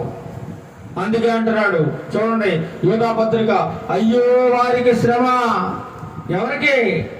ఎవరైతే తిరుగుబాటు చేస్తారో, ఎవరైతే అన్యాయంగా అక్రమంగా నడుస్తారో అలాంటి వారికి శ్రమ. కయ్యను తన తప్పుడు మార్గంలో నడిచాడు, అంతకుడుగా మారిపోయాడు. బిలాము కూడా తప్పుడు మార్గంలో నడిచాడు. ఏమండి, డబ్బుకు ఆశపడి. కోరహేమో దేవుని మీద తిరుగుబాటు చేశాడు, నేనెందుకు యాజకత్వం చేయలేదని. వాళ్ళు ఏమైపోయారండి? నాశనం అయిపోయారు. 12వ వచనం చదవండి. చూడా, మీరు నిర్భయముగా మీతో సుభోజనము చేయొచ్చు. వీళ్ళు ఏం చేస్తారట? ఈ తప్పుడు మార్గాలు నడిచే వాళ్ళందరూ ఏం చేస్తారట? మంచి భోజనం చేస్తారట. పేదలకు తిండి ఉండదు తినడానికి. కానీ కోటీశ్వరుడు రకరకాల ఆహార పదార్థాలు, ఇన్ని రకాల కూరలు వండించుకుంటాడో, ఇన్ని రకాల వంటకాలు వండించుకుంటాడో, కానీ పేదలకు తినడానికి కూడా తిండి ఉండదు. మంచి భోజనం చేసి ఏం చేస్తారట? తమ్మును తాము నిర్భయముగా పోషించుకొనొచ్చు. ఎటువంటి భయం ఉండదు, ఎవరికి భయపడరు. శరీరాన్ని పెంచుకుంటా ఉంటారట, ఒళ్ళు పెంచుకుంటా ఉంటారు, కండలు పెంచుకుంటా ఉంటారు, మంచి మంచి ఆహార పదార్థాలని తింటా ఉంటారు. ఇంకేం చేస్తారట? మీ ప్రేమ విందులలో దొంగ మెట్టలుగా ఉందరు. ప్రేమ విందులు ఏర్పాటు చేసుకుంటారట వీళ్ళు. ప్రేమ విందుల్లో దొంగ మెట్టలట. దొంగ మెట్టలు అంటే తెలుసా మీకు? అబద్ధ బోధకులు. వీళ్ళు ఏం చేస్తారట? అబద్ధ బోధకులు ఏం చేస్తారంటే, చూడండి, సముద్రంలో వాడ ప్రయాణం చేసేటప్పుడట ఆ వాడ అడుగున పెద్ద పెద్ద బండరాలు ఉంటాయంట, నీటిలో మునిగి కనబడకుండా ఉంటాయంట. ఈ వాడ ప్రయాణం చేసినప్పుడు ఆ బండరాయి కానీ వాడ తగిలిందంటే ఆ వాడ ఏమైపోతుందంటే వాడ నాశనం అయిపోద్ది. ఆ వాడ పగిలిపోయి నీళ్ళన్నీ వచ్చి సముద్రంలో మునిగిపోద్ది. అలాంటి మనుషులు ఉన్నారంట. బండరాళ్ళు లాంటి అబద్ధ బోధకులు మీలో ఉన్నారు.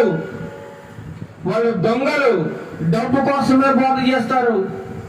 డబ్బు కోసమే, కేవలం ఆస్తులు సంపాదించుకోవాలనే వస్తారని యోగా చెలవిస్తున్నాడంటే నా మాటలు కాదు. నీ ప్రేమ విందులలో దొంగ మెట్టలుగా ఉన్నారట. వాళ్ళు దొంగ మెట్టలుగా ఉన్నారు, దొంగ అబద్ధ బోధకులు. ఏమండి, నావికులకు కనబడకుండా వీళ్ళు నీటిలో మునిగి ఉంటారట. వారంలో నాశనం చేయగల బండరాయి లాంటి వాళ్ళు. ఈనాడు కూడా మనుషులు బండరాయిలా మారిపోతా ఉన్నారండి. వారికి ప్రేమ లేదు, జాలి లేదు, దయ లేదు, కనికరం అసలు లేదు. బండరాళ్ళ మారిపోతున్నారు. ప్రేమ విందులు అంటేనట ప్రభురాత్రి భోజనాన్ని ఆచరించడానికి రకరకాల మార్గాలు జరిపి సహవాసాలు స్నేహాలు చేసి ప్రభురాత్రి విందు జరుపుకుంటారట. ఇది దేవుడి విందు అని చెప్పి దేవుడి పేరు చెప్పుకుని తింటా ఉంటారట వీళ్ళు ప్రేమ విందులు. ఇంకా చూసినట్లయితే ఇంకా చూడండి, మీరు గాలి చేత అటు ఇటు కొట్టుకొని పోవు నిర్జల మేఘములుగా ఉన్నారండి. గాలి ఎటు ఇచ్చి అడిపోతారు వీళ్ళు. ఒక మాట మీద ఉండరు, నిలకడ ఉండదు. వారి మాటలో ఏమాత్రము ఖచ్చితం ఉండదండి. ఎలా పడితే అలా మాట్లాడతారు. ఎవరు డబ్బిస్తే వాళ్ళే తిరిగిపోతారు. అలాంటి వారు కూడా మీలో ఉన్నారు. జాగ్రత్త సుమా అంటున్నాడు.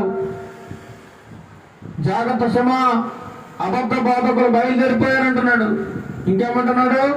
నిర్జల మేఘములట. అటు ఇటు కొట్టుకుని పోవు నిర్జల మేఘాలు. చూడండి, ఆకాశంలో మేఘం వేస్తుంది. మేఘాలు వస్తూ ఉంటాయి, అలా పోతూ ఉంటాయి, కానీ వర్షం పడదు. ఆ మేఘాల వల్ల మనకి ఏం ఉపయోగం? ఇంకా ఉపయోగం లేదు కదా. ఆకాశంలో మేఘాలు నల్లగా వస్తున్నాయండి. మనం ఏమనుకుంటాం? వర్షం పడుతుందేమో అనుకుంటాం, కానీ వర్షం పడదు. అలాగే మనుషులు ఏదో పెద్ద డంబంగా డాంబికంగా పైకి గొప్పలా కనబడుతూ ఉంటారు. వాళ్ళు ఎటువంటి ఎవరికి ఉపయోగం ఉండదు. వారు ఎవరికి సహాయం చేయరు. అలాంటి వారు ఉన్నా ఒకటే లేకపోయినా ఒకటే అంటున్నాడు. నిర్జల మేఘములు, నీరు ఇవ్వలేని మేఘాల వాళ్ళు, ఏమాత్రం జాలి దయ ఉండదు. ఇంకేమంటున్నాడు? కాయలు రాలి ఫలములు లేక 2 మార్లు చచ్చి వేళ్లతో పెళ్ళగింపబడిన చెట్టుగా ఉంటారట. కాయలు ఉండవు, కానీ చెట్టు పచ్చగా ఉంటుంది. కాయలు ఉండవు, పళ్ళు ఉండవు. 2 సార్లు చచ్చిపోయి వేళ్లతో పిగిలించేసిన చెట్టులా ఉంటారంట వాడు, చెట్టులాగా. ఇంకేమంటున్నాడు? తమ అవమానమును నురుగు వెళ్ళగక్కువారే, తమ అవమానమును నురుగు వెళ్ళగక్కువారే. అవమానాన్ని నురుగు సముద్రంలో నొరగెలా వస్తుంటది అలా వెళ్ళగక్కుతూ ఉంటారు. విషాన్ని వెళ్ళగక్కుతూ ఉంటారు. వాళ్ళ చూపులో విషపు చెప్పులు, వారి మాటలు విషపు మాటలు, వారి పనులు విషపు పనులు. భయంకరమైన పనులు చేసేవారు మీ మధ్య ఉన్నారు. వాళ్ళతో జాగ్రత్తగా ఉండాలంటున్నాడు దేవుడు. సముద్రం యొక్క ప్రచండమైన అలలుగాను మార్గము తప్పి తిరుగు చుక్కలుగా ఉన్నారంటే వీళ్ళు అబద్ధ బోధకులు. ఒక్క మార్గంలో నడవరండి వీళ్ళు.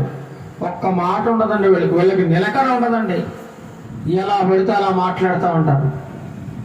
వారికి నచ్చిన వాళ్ళ ఇంటికి వెళ్తారు, నచ్చిన వాళ్ళ ఇంటికి వెళ్ళరు. నచ్చిన వారికి ప్రార్థన చేస్తారు, నచ్చిన వారికి ప్రార్థన చేయరండి. రకరకాల మనుషులు, రకరకాల సేవకులు ఉన్నారండి. గొప్ప ఒకలా చూస్తారు, పేదలు ఒకలా చూస్తారు. వాళ్ళు పైకి గొప్ప సేవకులుగా పిలువబడతా ఉంటారు. నా మాటలు కాదు, దేవుని మాటలండి. మార్గం తప్పి తిరుగు చుక్కలుగా ఉన్నారంటే ఈ సేవకులు, ఈ అబద్ధ బోధకులు. మరి వీరందరి కోసం ఒకటి భద్రము చేయబడి ఉందట. ఏంటది? చదవండి. వారి కొరకు గాఢాంధకారము భద్రము చేయబడి, నిరంతరము భద్రము చేయబడి ఉంది. ఎవరి కోసం అంటండి? ఎవరి కోసం ఈ గాఢాంధకారం? ఎవరి కోసం? ఇలాంటి వారి కోసమే. ఎవరైతే తప్పుడు మార్గాల్లో నడుస్తారో, తప్పుడు సిద్ధాంతాలు బోధిస్తారో, తప్పుడు వాక్యాన్ని బోధిస్తారో, వారికి నచ్చినట్లయితే ఒకలాగా, నచ్చకపోతే ఇంకోలాగా ఎవరైతే మాట్లాడుతుంటారో అలాంటి వారందరి కోసం, దుర్మార్గుల కోసం, దుష్టుల కోసం, పాపములు నిరంతరం చేసేవారి కోసం, వ్యభిచారుల కోసం, దొంగల కోసం, ద్రోహుల కోసం, అబద్ధాలు మాట్లాడేవారి కోసం గాఢాంధకారము నిరంతరము భద్రము చేయబడి ఉంది. మరి దాంట్లోకి నువ్వు వెళ్ళిపోతావా? అందుకని నువ్వు చచ్చికొచ్చేది, అందుకని నువ్వు దేవుడు నమ్ముకునేది అంటున్నాడు దేవుడు. జాగ్రత్త, జాగ్రత్త. నువ్వు ఏ మార్గంలో నడుస్తున్నావు? యేసయ్య మార్గంలో నడుస్తున్నావా, లేదా లోకంలో తప్పుడు మార్గంలో నువ్వు తిరుగుతున్నావా? ఒకసారి ఆలోచించుకో, నిన్ను నువ్వు పరీక్షించుకో. కయ్యూను తప్పుడు మార్గంలో నడిచినట్లు, బిలాము తప్పుడు మార్గంలో నడిచినట్లు, కోరహు తప్పుడు మార్గంలో నడిచినట్లు నువ్వు కూడా నడుస్తున్నావా? వారు నాశనం అయిపోయారు, నువ్వు కూడా నాశనం అయిపోవడానికి సిద్ధంగా ఉన్నావా అని దేవుడు ఏ ఉదయకాల సమయంలో మనందరితో మాట్లాడుతూ ఉన్నాడు. కాబట్టి మన పరిశీలన చేసుకోవాలి. అలా గాఢాంధకారంలోకి మనం వెళ్ళిపోకుండా, ఆ గాఢాంధకారం నుండి తప్పించబడాలంటే మనము ఈ క్షణమే యేసుక్రీస్తు ప్రభువారిని సొంత రక్షకునిగా అంగీకరించి బాప్తిస్మం తీసుకుని ఆయన నిలకడగా జీవిస్తూ యథార్థంగా జీవిస్తూ వాక్యం ఏదైతే చెబుతుందో వాక్యాన్ని పాటిస్తూ ఆయన రెండవ రాకడ కొరకు ఎవరైతే ఎదురు చూస్తూ ఉంటారో వారందరినీ కూడా యేసుక్రీస్తు ప్రభువారు తనతో పాటు ఆ పరలోక రాజ్యములను తీసుకుని వెళ్తాడండి. లేదా నా ఇష్టానుసారంగా బ్రతుకుతాను, నాకు దేవుడు అవసరం లేదు, భక్తి అవసరం లేదు, నాకు ఏది అవసరం లేదు, నాకు ఎవరు అవసరం లేదని జీవిస్తున్నావా? నీకోసం ఈ ఘనాంధకారము దేవుడు సిద్ధం చేసి ఉంచాడు. ఈ నరకాన్ని దేవుడు నీకోసమే సిద్ధం చేసి ఉంచాడు అనే విషయాన్ని నువ్వు మర్చిపోకూడదు. అందుకే దేవుడు యోనా భక్తుడి ద్వారా ఒక హెచ్చరిక చేస్తా ఉన్నాడు మనందరి కోసం ఈ ఉదయకాల సమయంలో. కాబట్టి అలాంటి తప్పుడు మార్గాల్లో నడవకుండా దేవుడు మనందరినీ తప్పించాలని మంచి మార్గములో, దైవ మార్గములో, సత్య మార్గములో, నీతిగా మార్గములో మనందరూ నడవాలని దేవుని ఇప్పుడే ప్రార్థన చేసుకుందాం. తల ఉంచండి, ప్రార్థించుకుందాం. సర్వకృపానిధికి మా ప్రియ తండ్రి, నీకే వందనాలు, స్తోత్రాలు చెల్లిస్తున్నాం నాయన. ఈ ఉదయకాల సమయం మా అందరితో చక్కని నీ దైవ వాక్యమును తండ్రి ప్రభా, మంచి మాటలను, నీ దయగల మాటలను, నీ హెచ్చరిక మాటలను మాకు బోధించినందుకు నీకు వందనాలు, స్తోత్రాలు చెల్లిస్తున్నాం నాయన. ఈ లోకములో అనేకమైన మార్గాలు ఉన్నాయి ప్రభా, ఈ లోకములో రకరకాల మార్గాలు ఉన్నాయి ప్రభా. ఆ మార్గంలన్నింటిలో మేము నడిచినట్లయితే తప్పకుండా నాశనానికి వెళ్ళిపోతామని, గాఢాంధకారంలోనికి మేము వెళ్ళిపోతామని నీ వాక్యము సెలవిస్తుంది నాయన. వాక్యము సెలవిస్తుంది. ఆనాడు కయ్యూరునైనా ద్వేషము, పగ పెంచుకొని దయా దాక్షిణ్యాలు లేకుండా తన సొంత తమ్ముడైన తోడబుట్టిన వాడిని నిర్దాక్షిణ్యంగా చంపేసి తప్పుడు మార్గములో నడిచి హంతకుడుగా మారిపోయాడు ప్రభువా. అదేవిధంగా బిలాము తండ్రి నాయన డబ్బు కోసం ఆశపడి నీ ప్రజలైనటువంటి ఇశ్రాయేలును శపించడానికి పూనుకున్నాడు ప్రభువా. అతనికి గాడిద ద్వారా బుద్ధి చెప్పించిన గొప్ప దేవుడు తండ్రి నాయన, బుద్ధి వచ్చేలా చేసావు ప్రభువా. అదేవిధముగా కోరహు యాజకత్వం చేయకూడని పనిని చేయాలని తండ్రి ప్రభువా నీకు విరోధముగా పాపం చేశాడు ప్రభువా. నీ మీద తిరుగుబాటు చేసినందుకు అతనిని, అతని సంతానాన్ని, అతని కుటుంబాన్ని, తనకు కలిగిన సమస్యని బ్రతకుండగానే భూమిలోకి దిగిపోయి సమాధి అయిపోయారు నాయన. ఇలా తప్పుడు మార్గం నడిచిన ఎందరో నాశనమైపోతూ ఉన్నారు ప్రభువా. అలా మేము నాశనం కాకుండా, తప్పుడు మార్గములలో మేము నడవకుండా నాయన మమ్మల్ని కాపాడండి నాయన. మంచి మార్గములలో, దైవ మార్గములో, సన్మార్గంలో నడిచినైనా నీ కృపకు పాత్రలు కావడానికి మా అందరికీ నీ కృపా సహాయం దయచేయండి నాయన. ఎంతమంది అయితే వాక్యాన్ని ఉన్నారో వారందరినీ దీవించండి, వారి కుటుంబాలను దీవించండి, వారికి కలిగిన సమస్తాన్ని దీవించండి, వారి పిల్లలను దీవించండి నాయన. వారి కుటుంబాలన్నిటినీ మీరు గొప్పగా ఆశీర్వదించండి ప్రభువా. మహిమ పొందుకోడు నాయన. ఎంతమంది అయితే మా ప్రియులు అనారోగ్యంగా ఉన్నారో వారందరినీ బట్టి ప్రార్థన చేస్తున్నాం. వారందరికీ సంపూర్ణమైన ఆరోగ్యం దయచేయండి నాయన. నడవలేని స్థితిలో ఉన్నారు ప్రభువా, వారి కాళ్ళను ముట్టండి నాయన. వారి కాళ్ళలో నీ బలాన్ని పంపించండి నాయన. చేతుల్లోకి బలాన్ని పంపించండి నాయన. నడుములోనికి బలాన్ని పంపించండి నాయన. శరీర అవయవాలన్నిటి మీద నీ గాయపడిన హస్తం వేసి ముద్రించి స్వస్థపరిచిన ఆయన చక్కని ఆరోగ్యం దయచేయండి ప్రభువా. మా చిన్నపిల్లలు ఎంతో మంది అనారోగ్య పరిస్థితుల్లో ఉన్నారు నాయన. జ్వరముతో బాధపడుతున్నారు, తలనొప్పితో బాధపడుతున్నారు, కాళ్ళు చేతుల నొప్పులతో బాధపడుతున్నారు, ఇంకా రకరకాల సమస్యలతో బాధపడుతున్నారు ప్రభువా. ఈ క్షణమే చిన్న బిడ్డల మీద నీ గాయపడిన హస్తం నుంచి వారికి సంపూర్ణ స్వస్థత, విడుదల దయచేయండి ప్రభువా. తల్లిదండ్రులకు తండ్రి ప్రభు ఓదార్పు దయచేయండి నాయన. ఎంతో మంది బిడ్డ తల్లులు తమ బిడ్డలు కోల్పోయారు నాయన, వారికి ఓదార్పు దయచేయండి. ఆ తండ్రికి ఓదార్పు దయచేయండి నాయన. సమస్తం మీరు కాచి కాపాడండి ప్రభువా. ఎంతో మంది అనారోగ్య పరిస్థితుల్లో, ఆసుపత్రుల్లో రకరకాల బాధలతో సతమతమైపోతూ ఉన్నారు ప్రభా. వారందరి మీద మీరు జాలి, దయ, కనికరం చూపించి వెంటనే వారిని స్వస్థపరచండి నాయన. దయ చూపించండి నాయన. మా ఊరిని, మా గ్రామాన్ని, మా దేశాన్ని, మా రాష్ట్రాన్ని, మా దేశ ప్రజలందరినీ మీరు రక్షించండి నాయన. మాకు మంచి ప్రభుత్వాన్ని దయచేయండి, మంచి నాయకుడిని దయచేయండి నాయన, మంచి అధికారిని దయచేయండి ప్రభా. ప్రజలందరినీ సక్రమమైన పద్ధతిలో పరిపాలించి గొప్ప నాయకుడిని మాకు దయచేయమని ప్రార్థిస్తున్నాము నాయన. కూడొచ్చిన బిడ్డలందరినీ దీవించండి. ఎవరు ఏ అవసరాలతో వచ్చారో, ఎవరు ఏ సమస్యలతో వచ్చారో వారందరినీ మీరు గుర్తెరిగి వారి సమస్యలన్నింటినీ వారికి విడుదల దయచేయండి, శాంతి సమాధానం దయచేయండి ప్రభా. ఉద్యోగాలు లేని ఉద్యోగం దయచేయండి, సంతానం లేని వారు సంతానం దయచేయండి ప్రభా. చదువుకునే పిల్లలకు మంచి తెలివిని, జ్ఞానాన్ని దయచేయండి ప్రభా. పరీక్షలు రాస్తున్న బిడ్డలకు తండ్రి ప్రభా, పరీక్షలో ఘన విజయం దయచేయండి ప్రభా. దేవనైనా వివాహాలు కాని వారికి వివాహాలు దయచేయండి ప్రభా. ప్రతి ఒక్కరిని మీరు దర్శించండి, ప్రతి ఒక్క కుటుంబాన్ని దర్శించండి. ప్రతి ఒక్క కుటుంబం మీదకి ఈ అపారమైన దీవులు ఎన్నైతే ఉన్నాయో వాటన్నిటిని వారి ఇళ్ల మీద కుమ్మరించండి నాయన. ఘనత, మహిమ, ప్రభావాలు మీరే పొందమని, ప్రతి ఒక్కరితో మీరు మాట్లాడమని, ఈ గాఢాంధకారంలోకి మీరు దిగిపోకుండా మా ప్రాణములను తప్పించమని, నరకములో పడకుండా మమ్మల్ని కాపాడమని, నీ నిత్య రాజ్యమైన పరలోక రాజ్యము మా అందరికీ దయచేయమని ఘనత, మహిమ, ప్రభావాలు మీకు చెల్లిస్తూ యేసు నామములో ప్రార్థన మనవులను అడుగు వేడుకొంచున్నాం తండ్రి. ఆమేన్, ఆమేన్. పరలోకమందున మా తండ్రి, నీ నామ పరిస్థితులను గాక, నీ రాజ్యం వచ్చును గాక, నీ చిత్తం పరలోకముల నెరవేర్చున్నట్టు భూమి మీద నెరవేరును గాక. మాకు కావలసిన అనుదినాహారం నేడు మాకు దయచేయము. మారణస్తులను మేము క్షమించిన ప్రకారం మారణను క్షమించము.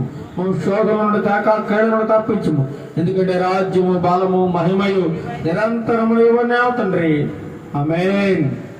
మన తండ్రి దేవుని ప్రేమయు, మన ప్రభువైన యేసుక్రీస్తు కృపయు, పరిశుద్ధాత్మ దేవుని కన్యుని సహవాసము ఇప్పుడును ఎల్లప్పుడును సదాకాలము మా అందరికీ, మా గ్రామ ప్రజలందరికీ, మా కుటుంబస్తులందరికీ, దేశంలో ఉన్న ప్రజలందరికీ సదాకాలము తోడైండు నడిపించునుగాక.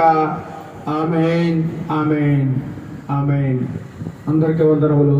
Praise the Lord. దేవుడు మిమ్మలను, మీ కుటుంబాలను బహుగా దీవించి ఆశీర్వదించునుగాక.